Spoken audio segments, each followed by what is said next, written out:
neither of us have entirely recovered from the incident yet.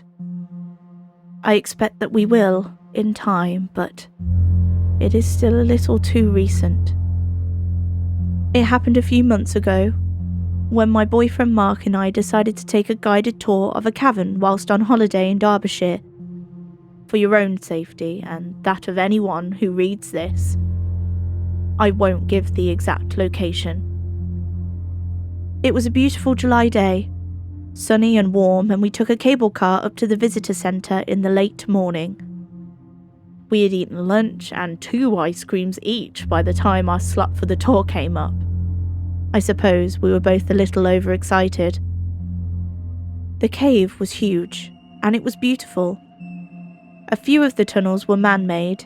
It had been a fluorspar mine back in the Victorian era, but most of the openings that we could see from the main passage had been carved into rock by flowing water over thousands of years. As we followed the tour, we deliberately hid at the back like naughty teenagers, repeatedly letting the rest of the group get ahead of us so we could explore the caverns on our own and take silly pictures. It was far too dark for any of them to turn out well, but we were having fun and feeling a little giddy. The tour guide had to return to where we were a few times to hurry us along. We lingered in a large chamber as the guide was distracted by a family with 2 young children, who had decided that he was going to earn his wage that day by answering every question they had. They were at a macabre age, it seemed, and were particularly interested in how many people had died down there and whether the caves might be haunted. Their parents stood by, smiling indulgently at their morbid little angels. "Well," said the guide, "there have been mining accidents down here. Conditions were quite dangerous back then. As to whether the place is haunted, I'll have to leave that for you to decide." He leaned down towards the children conspiratorially. "But some of the other guides? They've said that when they're down here alone, they can hear scraping in the walls." The children giggled wide-eyed. Behind them, their mother dramatically clutched her hands to her chest and exclaimed, "Oh, how spooky." Beside me, I heard Mark give a snort of laughter. He and I were lurking near the back of the group again, so that we could examine some of the pretty crystals that covered the walls in patches. The cavern had a few dim lights dotted throughout, so that we could all see where we were going, but they were nowhere near illuminating enough to drive away the darkness. They were, however, different colours, giving the crystals a pleasant rainbow hue. We wanted more time to take pictures than had been given, so we hid ourselves in the shadows whilst the group moved on to the next section. "Oh no," I said to Mark as we stepped laughing back out onto the path. "Somehow we've been left behind again." I spent a few minutes taking photos, first of Mark doing comical poses and then of the crystals. Everything was coming out blurry though, so I eventually gave up.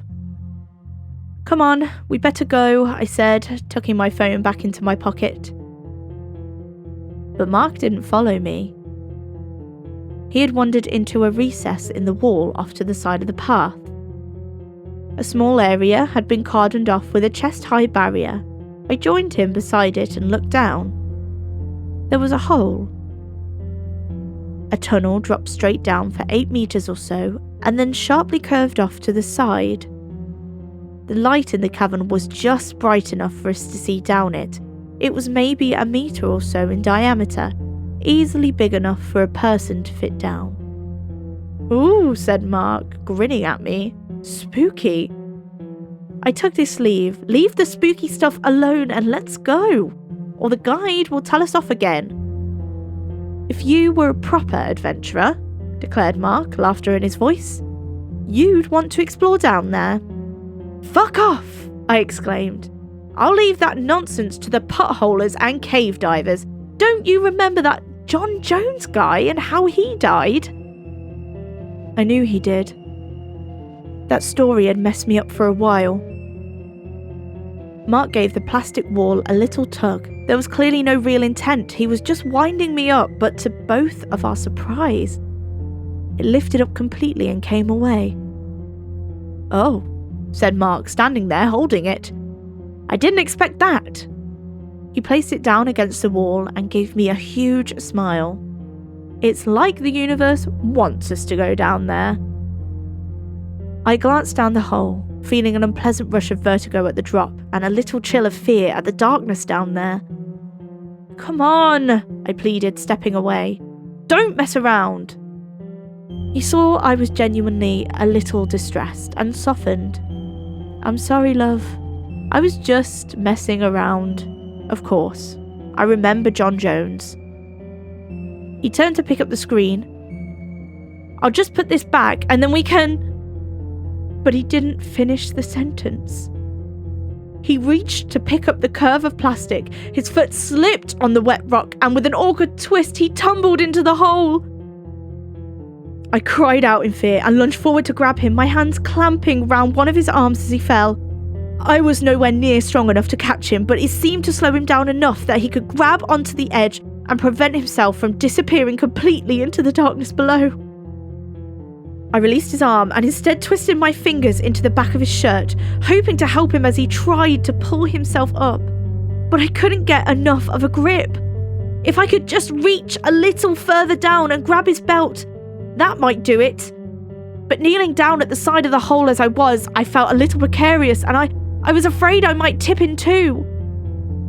Before I could start calling for help, something deeper in the hole caught my eye. Beyond Mark, right where the tunnel curved away into the darkness, was a tiny glint of light.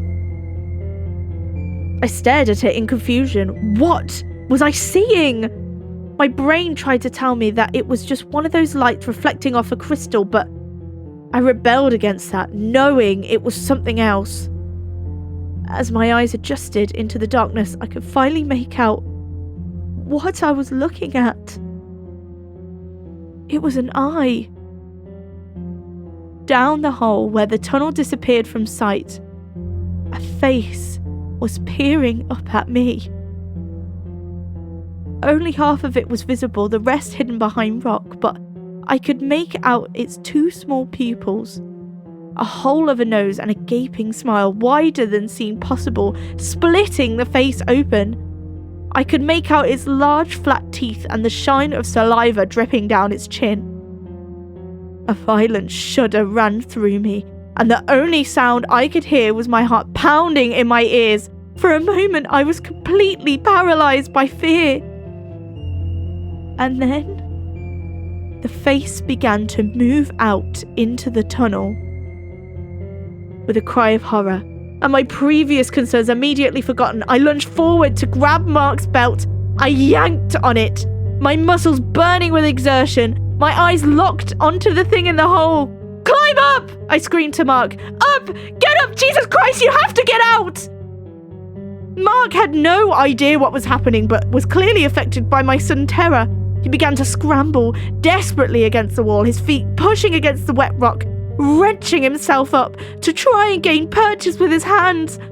I was trying to lift him, pulling as hard as I could, but God, I was so weak and he was so heavy. My screams had become wails as we made no ground, and that thing was getting closer, still just a face in the dark, but climbing, its split grinning growing wider, coming closer, closer to my boy. And then suddenly Mark was rising up. I barely registered that there were other people there. Other hands lifting him out. We were both dumped unceremoniously on the floor, where we lay beyond exhausted. I was almost oblivious to their concerned questions or the tour guide standing over me, angrily asking me why we'd moved the screen and what we thought we'd been playing at. I just hung onto Mark and cried. My eyes still locked onto the hole in the rock and what might come out of it. But there was just darkness. Unsurprisingly, the tour was cut short, and we were taken back to the entrance, given stern words, and told not to come back. On the cable car ride back to the car park, Mark just held my hand in silence, and it wasn't until we were out on the other side that he finally asked me what I'd seen down there. I told him, even though I knew it sounded ridiculous. I didn't expect him to believe me. Out here in the bright sunshine, I was starting to doubt it myself. He paused for a moment.